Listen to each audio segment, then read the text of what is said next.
I think we all know that after the first of the year, there's likely to be a discussion about some additional package of some size next year, depending upon what the new administration wants to pursue. Did you catch that? Senate Majority Leader Mitch McConnell making some news on two fronts there as he discussed his new coronavirus relief proposal. He also talked about a bigger relief bill in the new year with a, quote, new administration, end quote. It is the closest that he has come to acknowledging that Joe Biden is the president-elect. And joining me now is Senator Mike Braun. He's a Republican from Indiana and a member of the Senate Help Committee, Health, Education, Labor, and Pensions. Senator, good morning to you. It's great to see you. I'm going to start right there with what Mitch McConnell said. Is Joe Biden the president-elect of the United States?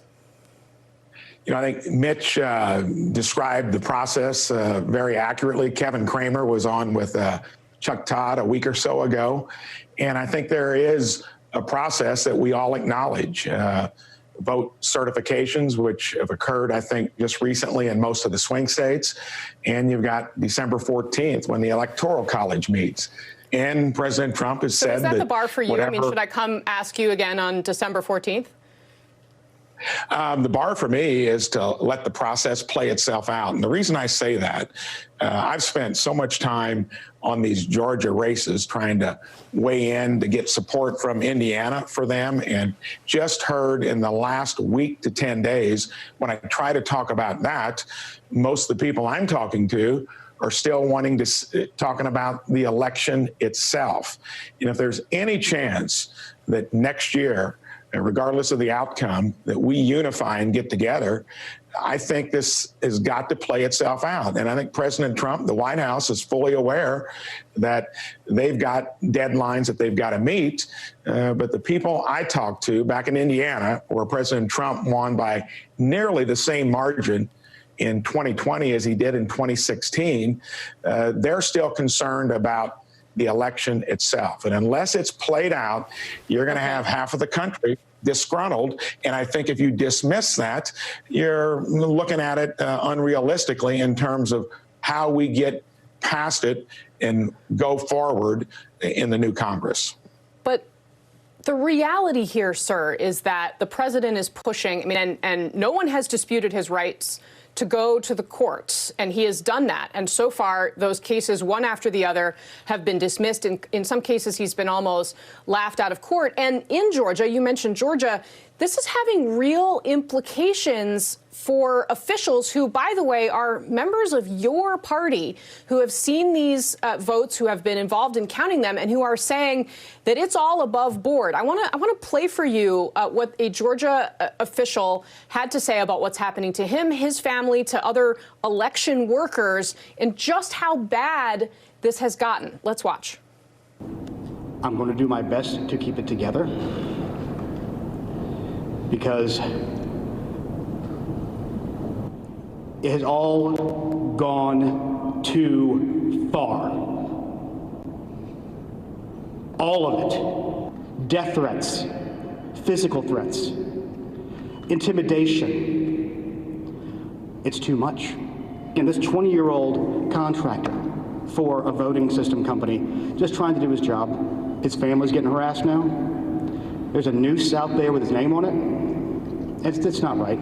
Someone's going to get hurt, someone's going to get shot, someone's going to get killed, and it's not right. Senator Braun.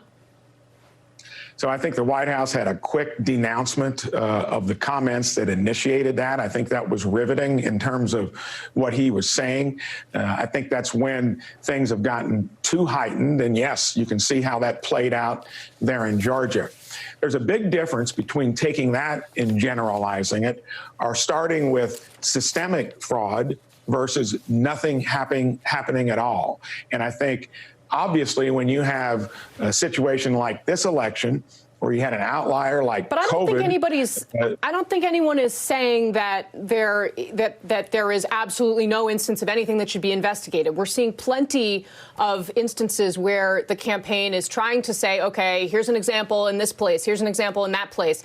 We're letting that all play out in the courts. The problem is the president of the United States is out there saying that people can't trust the results of this election. That's why these people are coming to you in Indiana and saying, well, I don't know if this is true or not. And I think you're attributing that. You're attributing that, Casey, to the president. I think you need to look more closely to what people with their own common sense look at it in a place like Indiana. And regardless of what the president says, I think there's that feeling that if you don't let it play out completely, you're going to have people unsatisfied. A feeling is not any evidence. And where are they getting these ideas if not from the president? Let's not use the word feeling. Whatever evidence is out there. And if you try to make the case that when you dump that many mail-in ballots and when you do things so differently from the way elections normally occur, that there's nothing to look at. And let me dump all these mail-in ballots. When it comes to making sure that absentee ballot applications match up with the actual numbers sent out, when you do signature verifications, look at the commission that was put in place by James Baker and Jimmy Carter just 15 years ago on federal election integrity. 80 recommendations came out of it. If you're saying that none of that applies here, I think you're just trying to dismiss the process. It's going to have, in 2 weeks, we're going to know. But the president has had his chance, and he should have. So in 2 weeks, you're going to be willing to call President-elect Biden the president-elect? The process is going to dictate there, and even the White House has said they'll accept the results. Do you think that it's important when this process is done for the president, if he has lost this election, to concede? Is that an important thing for our country and for our democracy?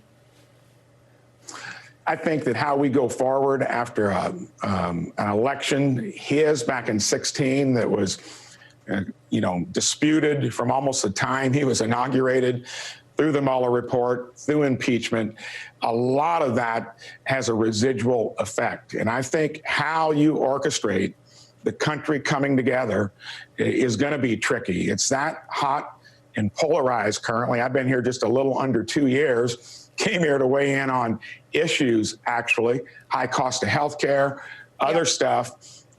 That is what we spent maybe 6 months after I got here doing before it quickly got into impeachment and then COVID, an outlier, which has kind of thrown a monkey wrench into the whole situation. And I think you got to look at the attributes of what occurred. It is a once-in-a-lifetime event. We need to get through it. Thank goodness we got a vaccine coming, and you can attribute that mostly to the entrepreneurial zeal that was put into the process for the companies in the administration that orchestrated it. All right. I'm sorry to have to cut you off, Senator, but we are at the end of our hour, so we are very much out of time. But thank you for coming on and sharing your views. I really hope that you'll come back on December 14th so we can have this conversation again. So thank you very much. Thanks for having me on. Thank you all so much for watching. Of course. Thank you for watching this hour of MSNBC Live. Don't go anywhere. Up next, we've got much more news with my colleague, Craig Melvin.